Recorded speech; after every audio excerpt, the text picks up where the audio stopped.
Amigos, hola, bienvenidos. Gracias por acompañarnos, compartir esta información.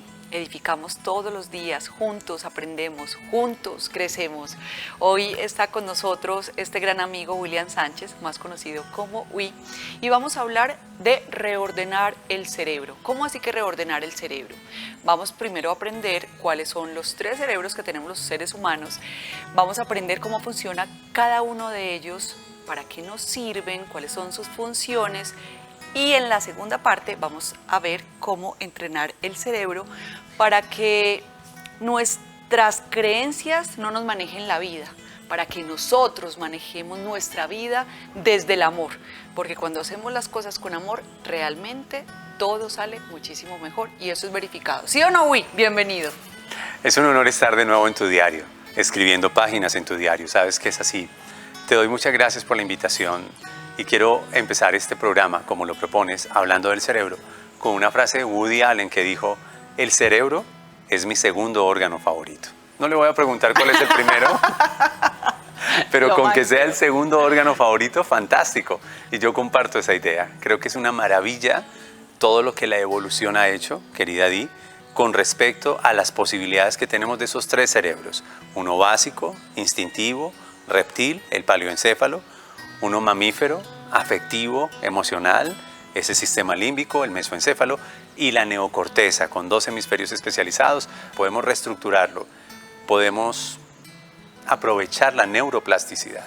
Entonces vamos a aprender primero cómo es nuestro cerebro, cómo funciona, cuáles son sus funciones, cómo son nuestros comportamientos y qué tiene que ver cada uno de esos tres cerebros en nuestra vida. Sí, yo creo que es una buena posibilidad. Para sí, qué rico, y gracias de nuevo por esto.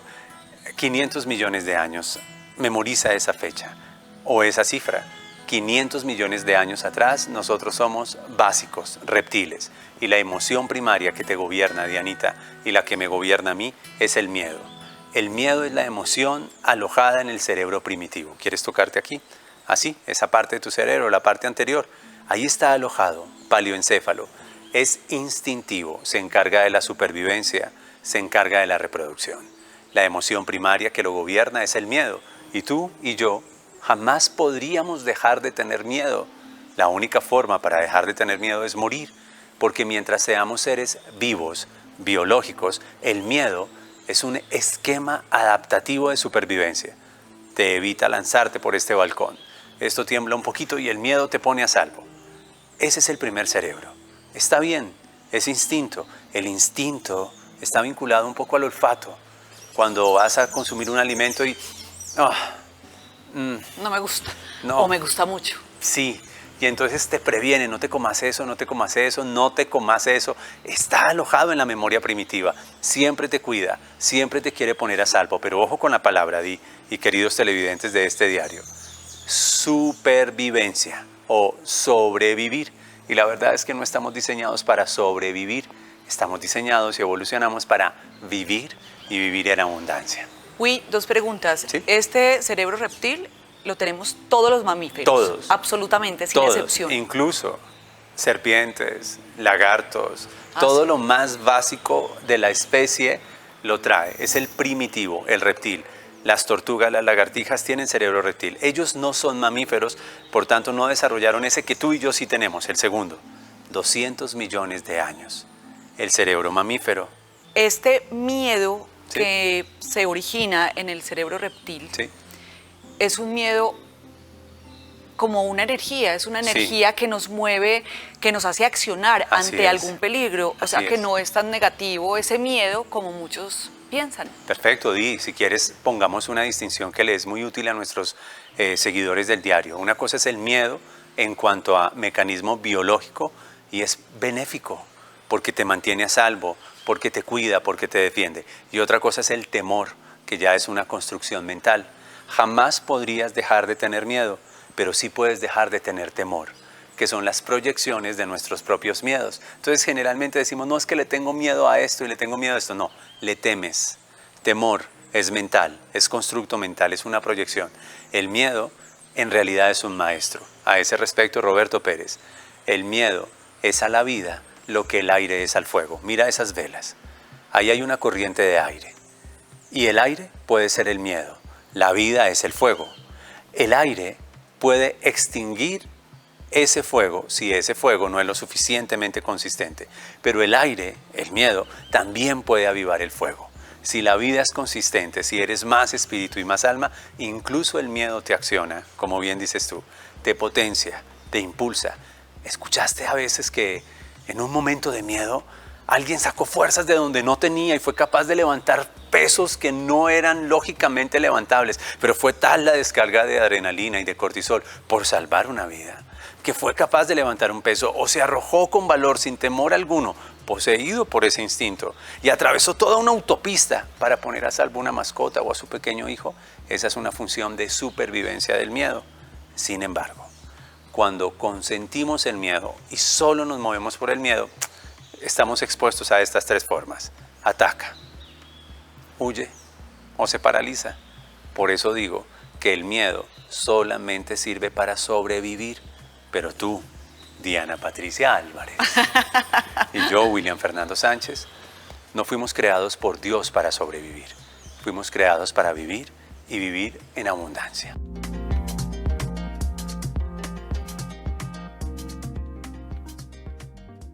Pasemos ahorita a nuestro segundo cerebro, Así es. límbico, que es allí donde se guardan todas las emociones, Sí. los sentimientos.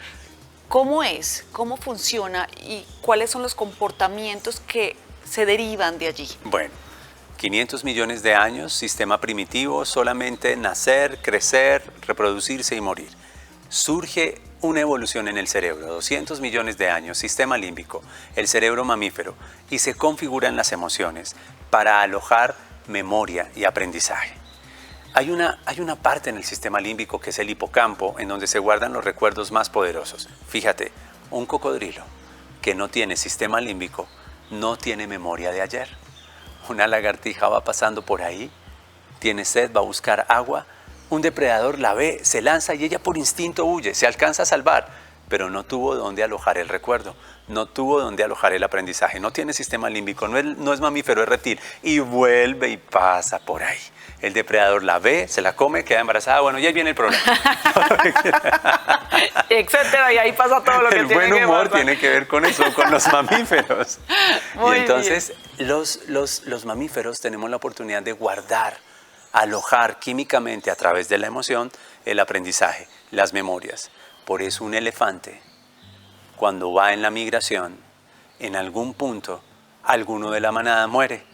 Ellos lo olfatean, lo memorizan, siguen la travesía, regresan, y cuando meses después regresan, este que murió ya es una osamenta, pero ellos lo recuerdan porque tienen sistema límbico. ¿Y sabes qué hacen? Lo honran, lo cubren con cenizas y luego continúan su travesía. Eso lo hacemos los mamíferos, sabemos recordar. Por eso la emoción es el mecanismo que el cielo, que la vida nos da para guardar información. La pregunta es, ¿cómo estás usando tu cerebro límbico, tu cerebro mamífero? ¿Qué tipo de emociones estás albergando? ¿Estás recordando con dolor o estás recordando con amor? En este cerebro está la ira, está la rabia, los celos, la envidia, la alegría, la Sí, frustración. Todo el espectro de emociones están allí y están, digamos, de alguna manera gerenciados por una glándula que es la glándula amígdala, y esa amígdala percibe todo lo que hay en el exterior, envía una orden al hipocampo, el hipotálamo, y el hipotálamo es la fábrica de las emociones. Es como una pequeña glándula que tenemos allí y convierte cada sensación en un neuropéptido, en un químico, y lo envía por la glándula pituitaria, torrente sanguíneo, y se memoriza en diferentes partes del cuerpo. Todas las emociones que experimentamos y todos los estados emocionales se convierten en química. El miedo, asociado a cortisol, liberado por las suprarrenales en los riñones, la serotonina, asociada al amor, a la longevidad, la dopamina, cada sustancia que nuestro cerebro configura en ese sistema límbico está asociada a un estado emocional. Por eso tú y yo somos dueños de nuestra química y podemos crear química de bienestar o ser adictos a química de malestar, según cómo estemos recordándonos. ¿Cómo funciona esto? Algo externo Es el estímulo que recibo para que despierte un sentimiento o una emoción en mí. Esto me lleva a un recuerdo y ahí es donde yo me empiezo a hacer una película. Así es. Steven Spielberg se quedó en palotes, entonces yo empiezo a pensar, de acuerdo a lo que tú me hiciste sentir, Sí. recuerdo un suceso de mi pasado y ahí entonces enfoco mi atención y empiezo a actuar como tal. Y empiezo a hacer lo mismo de lo mismo y ahí es donde caemos en la repetición de la repetidera. Sí, en esos patrones, en esos programas, ahí ya va a intervenir en la neocorteza la interpretación, está asociada al hemisferio izquierdo, va pasando a alguien con un aroma determinado. Es justamente la alusión que tuvo alguien de mi pasado. Yo percibo ese aroma e inmediatamente ese aroma me conecta con todas las memorias que guardé a través de ese aroma en particular, y le dices, uy, mire, no se ponga más esa loción que no respondo. Me llevó. Pero si ese recuerdo que está alojado con un aroma y me trae consigo una emoción, yo lo interpreto desde el dolor o desde la rabia, desde el ego, ese solo recuerdo me puede volver a causar todo el terror, toda la química de malestar. O lo interpreto desde el amor, desde la aceptación, desde el placer, ese recuerdo, ese aroma me trae el bienestar. Entonces el secreto está no tanto en el estímulo, porque siempre va a haber estímulos. Mira el lugar en donde estamos grabando y esto nos puede conectar con muchas memorias. De hecho, el incienso que tienes me conecta con memorias. Me encanta esta grabación. Ese aroma me seduce, me persuade, me conecta con algo místico. La cosa es cómo lo estoy interpretando. Somos los que le otorgamos interpretación a los hechos. La clave está en la interpretación. Oui, es cierto que el olfato es de las memorias más complicados de borrar en nuestra vida. Sí, los recuerdos más poderosos en tu mente, en tu cerebro, se pegan a través de las emociones y a través del olfato. Los aromas, el olfato, que está muy vinculado a lo primitivo. Fíjate que antes de desarrollar la conciencia y la neocorteza, apelábamos más al olfato. Un perro tiene 1.000.000 de veces más desarrollado el olfato que nosotros y lo requiere. Él te puede oler el miedo, él te puede oler el placer. El perro sabe a quién le ladra y porque no tiene neocorteza requiere más el instinto. Nosotros al desarrollar neocorteza confiamos en nuestra lógica, en nuestra ciencia, en nuestras interpretaciones, nos fuimos desprendiendo del olfato. Pero no obstante, los recuerdos más poderosos se pegan a través del sentido del olfato. Por tanto, podemos usar ese recurso como anclas. Reconté alguna vez que yo usé colonia para bebé rosadita y olía a bebé cuando Majo y Juanda estaban muy pequeñitos, tenían 2 y 4 años. A través de ese aroma, mis hijos siempre grabaron presencia de papá. Yo puedo estar en otro lugar, pero le pido a la nana de los niños que use un aroma en particular y ese aroma le entrega la neuroasociación de mi presencia. Qué bonito eso. Muy bello. Wow. Neurocórtex. Aquí nos diferenciamos completamente de los animales porque creo que hasta hoy no se ha encontrado este neurocórtex en ninguna especie sino en la humana, ¿verdad? De acuerdo. Con 2 propiedades. Somos los únicos seres sobre la faz de la Tierra que tenemos conciencia de futuro por la propiedad teleológica del hemisferio derecho en la neocorteza. Y somos los únicos seres sobre la faz de la Tierra que desarrollamos el habla. Todos se comunican, incluso hasta los árboles, que no están en el reino animal. Una colonia de termitas empieza a ascender sobre un árbol y el árbol inmediatamente cambia químicamente y envía un aroma, unas hormonas, y el viento las lleva a otros árboles y ellos cambian químicamente para generar el veneno o el antídoto y evitar que las termitas lleguen. Ellos se comunican, pero nadie habla. Así que tenemos 2 propiedades, la propiedad de soñar, visualizar, anhelar, saber que mañana es posible, y la propiedad de hablar, de dialogar, de conversar. Construimos lenguaje, todos los demás se comunican, pero solo nosotros lo podemos verbalizar. Imagínate el poder que tenemos. Hay un poder muy grande en la palabra, que no es descriptiva, sino creativa, y hay un poder muy grande en la visualización.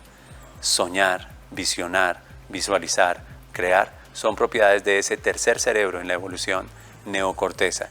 Es decir, que el neurocórtex te permite tomar decisiones inteligentes, te permite no actuar impulsivamente, sí, así lo es. que no hacen con el cerebro reptil. Exacto, es un controlador de esos instintos primarios. Entra nuestra lógica, entra nuestra ética, entra esa palabra maravillosa que es nuestra conciencia.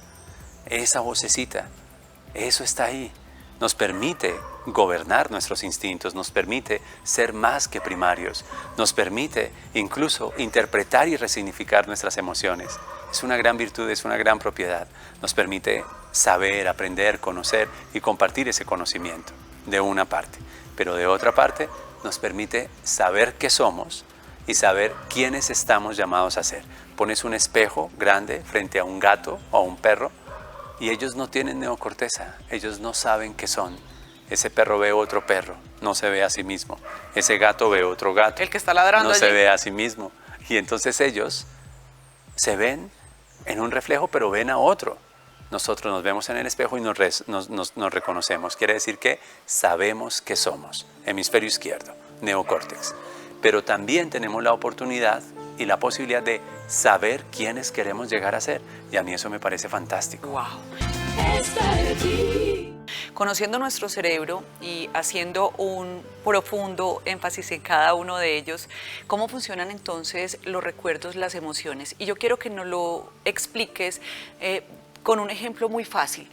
¿Por qué los seres humanos reaccionamos, actuamos de la misma manera? Los recuerdos a veces nos vuelven nada, entonces escuchamos la misma canción y nos ponemos a llorar durante 20 años y no cambia la cosa, seguimos con los mismos olores y sentimos miedo. Una cantidad de sensaciones percibidas a través de nuestros sentidos porque se quedaron allí. Entonces nos explicas con un ejemplo qué papel juega cada uno de los cerebros y ahorita más adelante la mejor noticia de que todo se puede cambiar en este mundo. Sí, totalmente. Entonces empecemos de arriba hacia abajo. Y creo que la principal virtud para modificar este cajoncito que tenemos en el límbico de emociones, de memorias y de recuerdos es apelar conscientemente a la gratitud. Yo di, te lo confieso. Llegan memorias de mi historia, llegan memorias de mi pasado, llega el dolor a llamar a la puerta o llega cualquier situación que procura minimizarme y lo primero que hago es imprimirle gratitud. Cuando eres capaz de observar todo desde la gratitud, le restas el poder que te minimiza. Todo, por más que haya sido doloroso, cuando lo observas desde la gratitud y le imprimes gratitud, eso te empodera a ti y te permite resignificar la historia. Es lo primero que quiero decir. Usen la gratitud para poderla entregar a cualquier memoria, a cualquier experiencia, a cualquier recuerdo alojado químicamente en su cerebro. Y si bien se puede convertir en algo terrorífico, lo más fuerte que te haya sucedido en la vida es susceptible de ser observado con gratitud. Gratitud. Cuando lo agradeces es porque lo estás aceptando. Y al aceptarlo tienes la oportunidad de bendecirlo. Y solo si lo bendices, lo puedes transformar. Entonces, con mi hemisferio izquierdo agradezco el hecho, lo acepto, no peleo con ello, pero con mi hemisferio derecho bendigo. Bendigo la oportunidad de ser el observador, bendigo la oportunidad de elegir darle un nuevo sentido y un nuevo significado a esa memoria. Entonces ahí están mis emociones, siempre todas, pero ahora libero química de bienestar, endorfinas, y libero química de paz, de tranquilidad. Y entonces el miedo no tiene oportunidad para sacarme huyendo de ese lugar. Ya no huyo. Y tampoco tiene oportunidad para atacar y querer matar y comer del muerto. No, ya no lo hago. Y tampoco tiene oportunidad para paralizarme, para minimizarme, para quedarme quieto sin hacer nada. Todo porque este cerebro reptil acaba desde la neocorteza de recibir una gran dosis de gratitud y de bendición. Hemisferio izquierdo, agradece todo. Hemisferio derecho, bendice todo. Emociones, todas están allí. Y no puedo modificar los recuerdos, no puedo modificar los hechos, pero sí tengo control sobre la interpretación. Sistema reptil, no hay necesidad de miedo. Ahora estoy en un estado de comprensión. Esa sería la mejor metáfora de cómo uso la conciencia del cerebro para crear bienestar. Uy, esto que voy a decir es con mucho respeto y sabemos que hay seres humanos que actúa peor que un animal, ¿no? Instintivo, Sí. o ataca, Sí. es impresionante. Yo a veces digo, tiene más conciencia un animal. Te lo juro que sí. Porque hay seres humanos que se quedan allí, porque hay seres humanos que no llegan a concientizarse o abrir más como ese espectro. Es una pregunta muy subjetiva, pero que de verdad me cuestiona mucho. Es bella pregunta. Además lo hiciste de manera respetuosa por el género humano, por la humanidad. Pero es que hay que ver lo que somos nosotros bajo el instinto, en modo reptil. Yo te anticipo algo. Piensa en un abusador de niños, por ejemplo. Y quiero que pienses en alguien que no recibió suficiente amor. Como no aprendió amor, como no aprendió cuidado, como no aprendió ternura, no lo justifico, pero también lo comprendo. No tiene otra forma diferente de actuar desde esa inconsciencia, desde esa conciencia primaria, y ni siquiera sabe el daño que está haciendo. Pero es que como no sabe cómo ser amor o cómo ser cuidado, cómo ser presencia, no lo juzgo, tampoco lo justifico. Aceptar no significa aprobar. Yo acepto que hay ahí ausencia de amor, no la apruebo, porque eso no justifica el acto básico e instintivo. Así que te podría decir que cuando nosotros los seres humanos supuestamente evolucionados y con conciencia somos más primitivos, más básicos y hacemos más daño que cualquier otra especie, es por una sola razón: ausencia de amor. Uy, ahora la buena noticia. ¿Cómo podemos desinstalar una creencia que sabemos que nos hace daño, que sabemos que no nos da resultados positivos o los resultados que queremos en nuestra vida, e instalar otra que empiece a cambiar nuestra forma de vivir? Porque al desinstalar hay que instalar. ¿Y por qué? Sí. Aquí puedo decir algo que generalmente no se dice, pero lo aprendimos con Joe Dispenza. La mente no solamente está aquí, en tu encéfalo. La mente está en todo el cuerpo. Y eso es muy importante que lo entiendan. La mente está en todo el cuerpo. Y con ese presupuesto podemos decir esto: si tu mente lo sabe aquí, pero tu cuerpo no lo aprende, no sucederá. Elige una creencia limitante, una creencia acerca de ti que quieras desinstalar. Apúntala, agradécela, bendícela, suéltela. Pero ahora elige una nueva creencia, pero a esa nueva creencia hay que ponerle un nuevo tono en el cabello, o un nuevo aroma, o una nueva forma de alimentación, o una nueva rutina física. Porque la creencia en sí misma, el pensamiento por sí solo, aunque es poderoso, no es tan poderoso cuando le ofrezco toda una mente. Y mira cómo señalo: toda una mente, una nueva forma de vestir, una nueva forma de caminar, una nueva forma de alimentarme. Suprimo algunos alimentos que me recuerden esta nueva creencia. Dejé de tomar bebidas azucaradas para soltar aquella creencia que tenía, y cada vez que consumo agua y me resisto a esa tentación de la bebida azucarada, estoy reforzando la nueva creencia.